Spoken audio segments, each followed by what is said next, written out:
good evening, and thank you for taking the time out of your busy lives.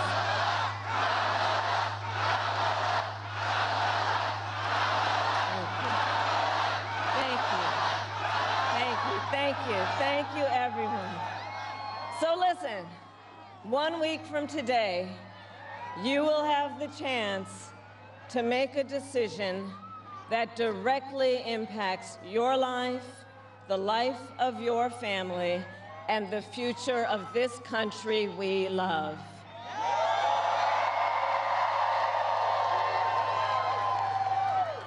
And it will probably be the most important vote you ever cast. And this election is more than just a choice between two parties and two different candidates. It is a choice about whether we have a country rooted in freedom for every American or ruled by chaos and division.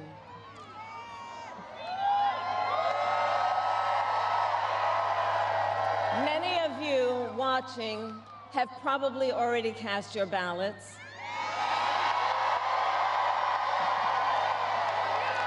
But I know many others are still considering who to vote for, or whether you'll vote at all. So tonight, I will speak to everyone about the choice and the stakes in this election. Look, we know who Donald Trump is. He is the person who stood at this very spot nearly 4 years ago and sent an armed mob to the United States Capitol to overturn the will of the people in a free and fair election. An election that he knew he lost. Americans died as a result of that attack. 140 law enforcement officers were injured because of that attack. And while Donald Trump sat in the White House watching as the violence unfolded on television, he was told by his staff that the mob wanted to kill his own vice president. And Donald Trump responded with 2 words: "So what?" America, that's who Donald Trump is. And that's who is asking you to give him another 4 years in the Oval Office. Not to focus on your problems, but to focus on his. And Donald Trump has told us his priorities for a second term. He has an enemies list of people he intends to prosecute. He says that one of his highest priorities is to set free the violent extremists who insulted those law enforcement officers on January 6th. Donald Trump intends to use the United States military against American citizens who simply disagree with him. People he calls, quote, the enemy from within. America, this is not a candidate for president who is thinking about how to make your life better. This is someone who is unstable, obsessed with revenge, consumed with grievance, and out for unchecked power.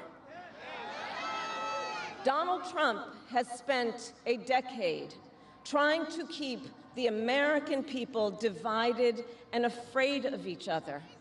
That is who he is.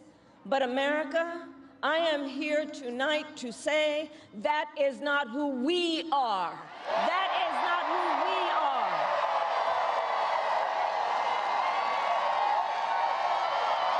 That is not who we are. You see, what Donald Trump has never understood is that e pluribus unum, out of many, one, isn't just a phrase on a dollar bill. It is a living truth about the heart of our nation. Our democracy doesn't require us to agree on everything. In fact, we like good arguments from time to time. Just think of your own family, right? It's not the American way to not have disagreements. We don't shy away from robust debate. In fact, we like a good debate, don't we? We like a good debate. And the fact that someone disagrees with us does not make them the enemy within. That's right. They are family, neighbors, classmates, co-workers. They are fellow Americans. And as Americans, we rise and fall together.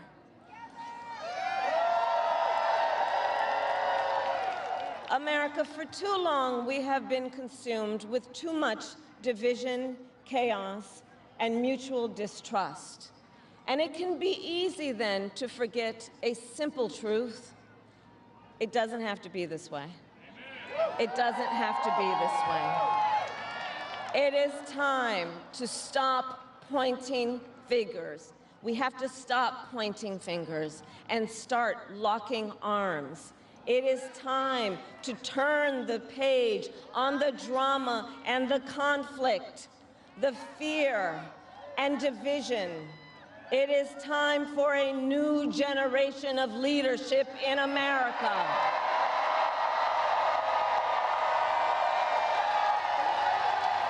And I am ready to offer that leadership as the next President of the United States of America.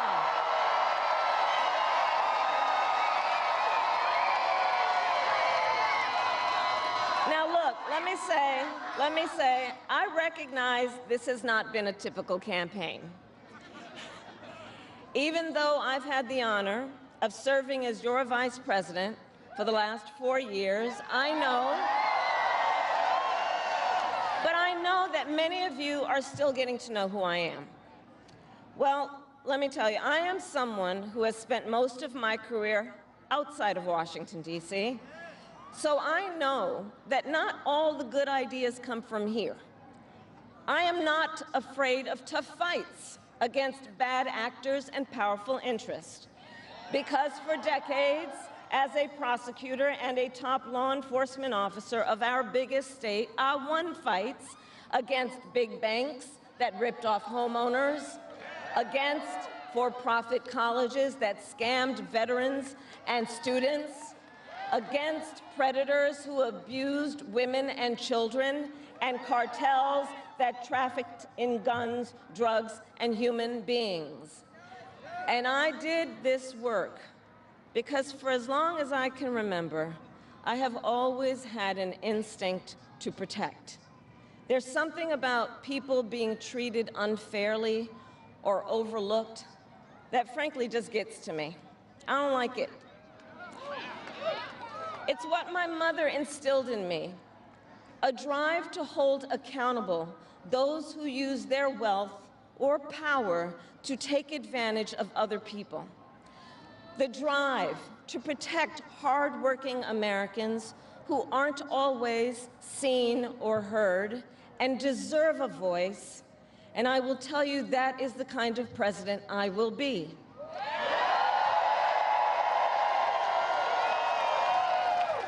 And look, I'll be honest with you, I'm not perfect, I make mistakes, but here's what I promise you.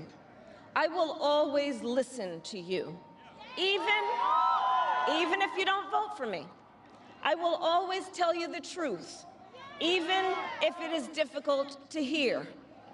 I will work every day to build consensus and reach compromise to get things done. And if you give me the chance to fight on your behalf, there is nothing in the world that will stand in my way.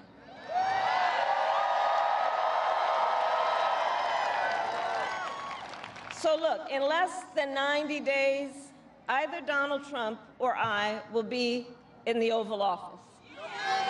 Okay? On day one,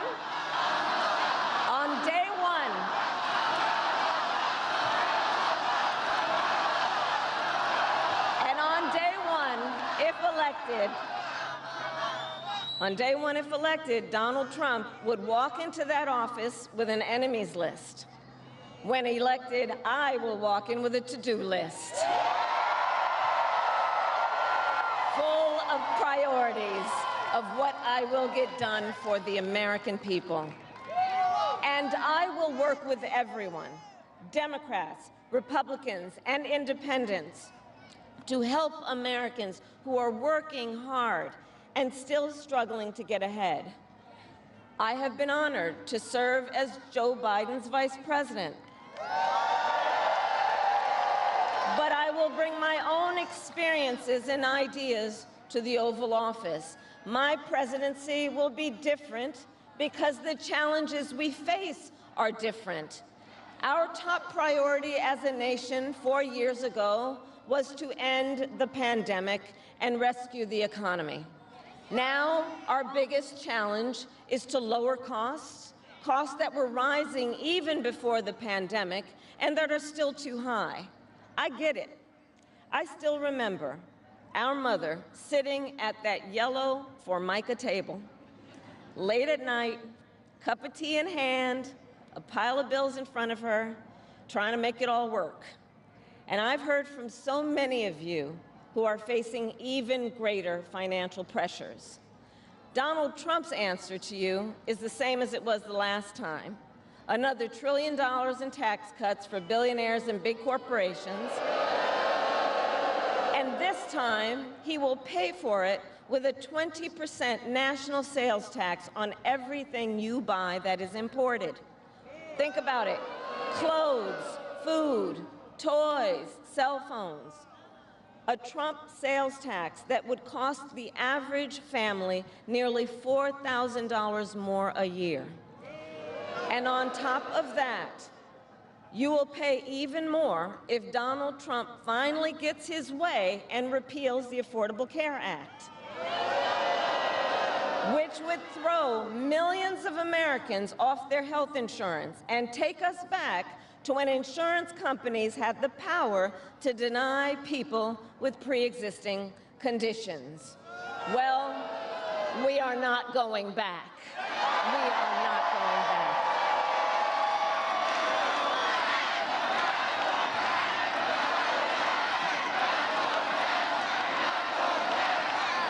We are not going back, because we also know Donald Trump would deliver tax cuts to his billionaire donors. I will deliver tax cuts to working people and the middle class.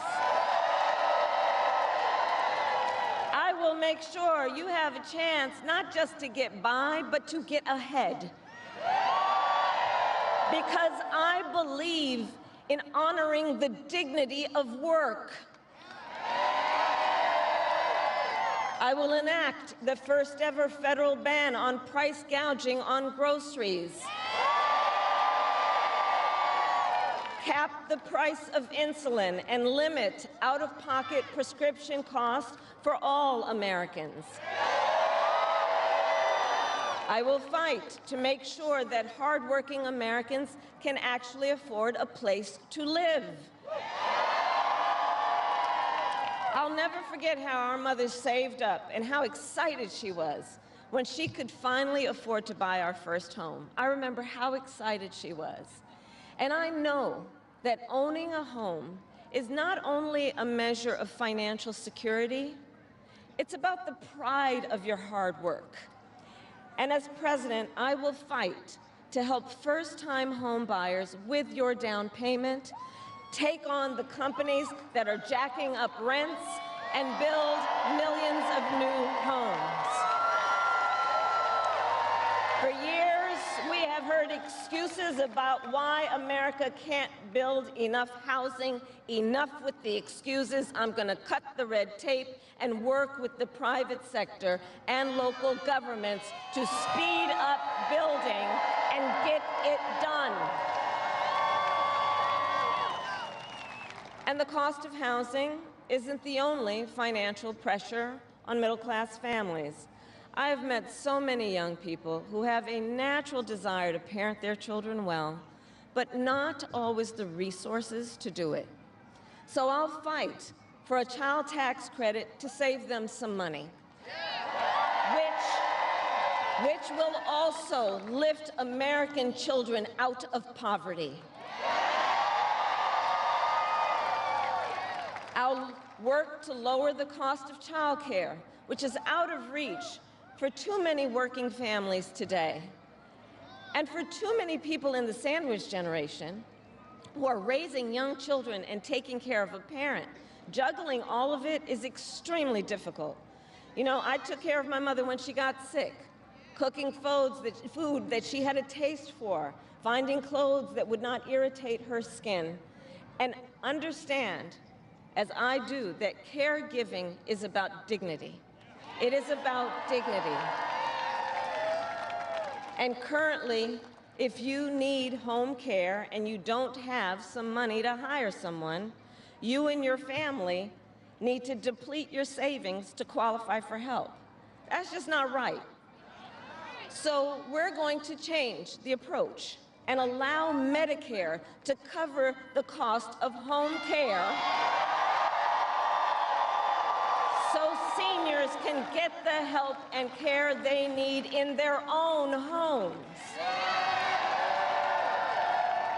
Now, Donald Trump has a different approach. He tried to cut Medicare and Social Security every year he was president.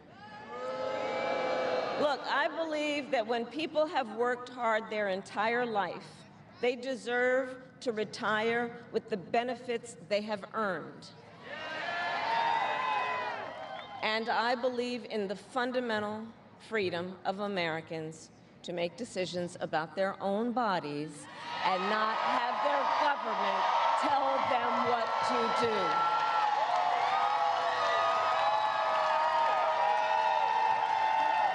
I will fight to restore what Donald Trump and his hand-selected Supreme Court justices took away from the women of America. That today, 1 in 3 women in America, think about it, 1 in 3 women in America lives in a state with a Trump abortion ban, many with no exceptions even for rape and incest. The idea that a woman who survives a crime of a violation to her body should not have the authority to make a decision about what happens to her body next, that is immoral. That is immoral. And Trump's not done. He would ban abortion nationwide, restrict access to birth control and put IVF treatments at risk, and force states to monitor women's pregnancies. Just Google Project 2025 and read the plans for yourself. And look, I think we all know one does not have to abandon their faith or deeply held beliefs to simply agree the government should not be telling her what to do with her body. Not the government. And when Congress passes a bill to restore reproductive freedom nationwide, as President of the United States, I will proudly sign it into law. Proudly.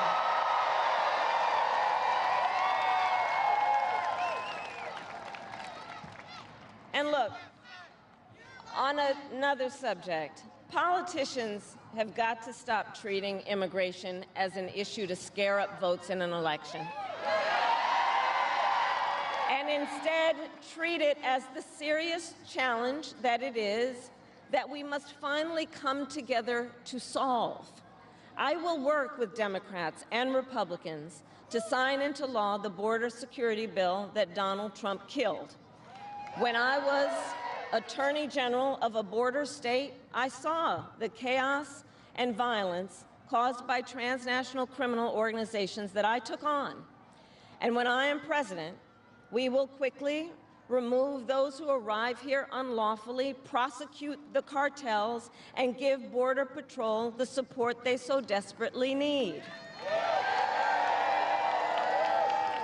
At the same time, we must acknowledge we are a nation of immigrants. And I will work with Congress to pass immigration reform, including an earned path to citizenship for hardworking immigrants like farm workers and our dreamers. As Commander-in-Chief, I will make sure America has the strongest, most lethal fighting force in the world. Donald Trump, on the other hand, has shown his contempt for our nation's heroes, calls them suckers and losers, called a four-star Marine general a, quote, lowlife. I will always honor, never denigrate, the service and sacrifice of our troops and their families, and fulfill our sacred obligation to care for them. I will strengthen, not surrender, America's global leadership. And I will stand with our friends because I know that our alliances keep American people safe and make America stronger and more secure. Look, world leaders think that Donald Trump is an easy mark, easy to manipulate with flattery or favor. And you can believe that autocrats like Putin and Kim Jong-un are rooting for him in this election. I will always uphold our security, advance our national interest, and ensure that the United States of America remains, as we must forever be, a champion of liberty around the world.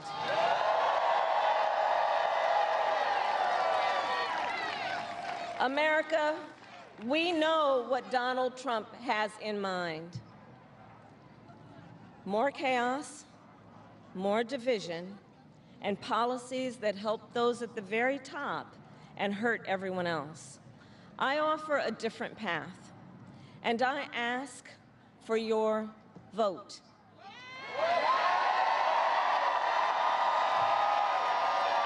And here is my pledge to you. I pledge to seek common ground and common sense solutions to make your life better. I am not looking to score political points. I am looking to make progress. I pledge to listen to experts, to those who will be impacted by the decisions I make, and to people who disagree with me. Unlike Donald Trump, I don't believe people who disagree with me are the enemy. He wants to put them in jail. I'll give them a seat at the table.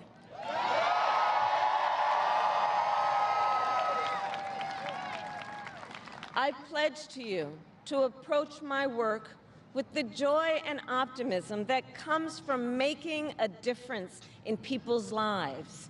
And I pledge to be a president for all Americans. And to always put country above party and self.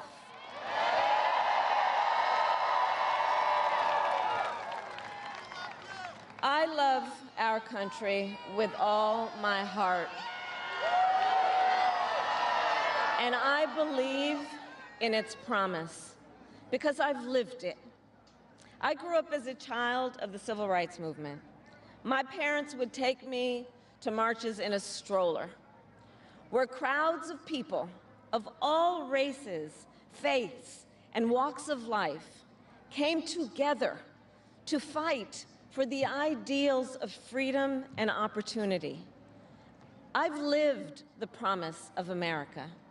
I saw how hard our mother worked to give her daughters the same chances this country gave her. Growing up, I was blessed to have family by blood and family by love, who instilled in me the values of community, compassion, and faith that have always defined our nation at its best. I've lived the promise of America. I've spent my life fighting for the people who have been hurt and counted out, but never stopped believing that in our country, anything is possible.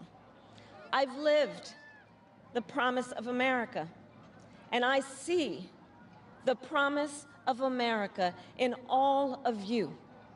In all of you. I see it in the young people who are voting for the first time, who are determined to live free from gun violence and to protect our planet and to shape the world they inherit. I see it in the women who refuse to accept a future without reproductive freedom, and the men who support them. I see it in Republicans who have never voted for a Democrat before, but have put the Constitution of the United States over party. I've seen it in Americans different in many respects, but united in our pursuit of freedom, our belief in fairness and decency, and our faith in a better future. America, I know the vast majority of us have so much more in common than what separates us. I know it. And that's why I am in this race, to fight for the people, just like I always have.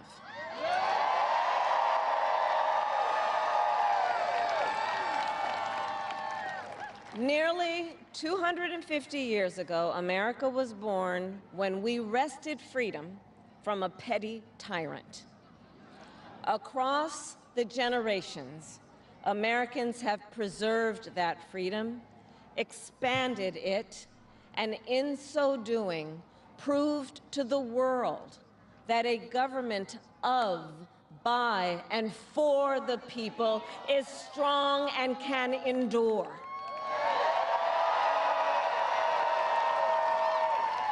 And those who came before us, the patriots at Normandy and Selma, Seneca Falls and Stonewall, on farmlands and factory floors, they did not struggle, sacrifice, and lay down their lives only to see us cede our fundamental freedoms. They didn't do that only to see us submit to the will of another petty tyrant. These United States of America, we are not a vessel for the schemes of wannabe dictators.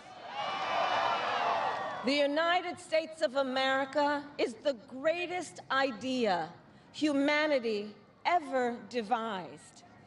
A nation big enough to encompass all our dreams, strong enough to withstand any fracture or fissure between us, and fearless enough to imagine a future of possibilities. So America, let us reach for that future. Let us fight for this beautiful country we love. And in 7 days, we have the power, each of you has the power to turn the page and start writing the next chapter in the most extraordinary story ever told. I thank you all.